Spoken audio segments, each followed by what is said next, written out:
شب است و من نه خواب دارم نه قرار.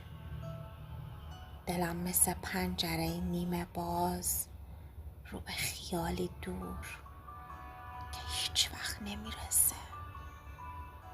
صدای ساعت، صدای نفسام و صدای سکوتی که بلندتر از هر فریادیه.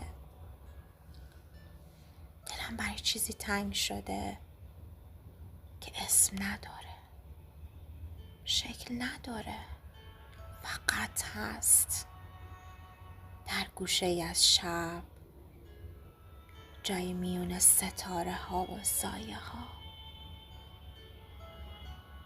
و من با چشمایی که خواب رو فراموش کردم فقط می نویسم تا شاید واژه‌ای بیاد و کنار دلتنگی هم بشینه.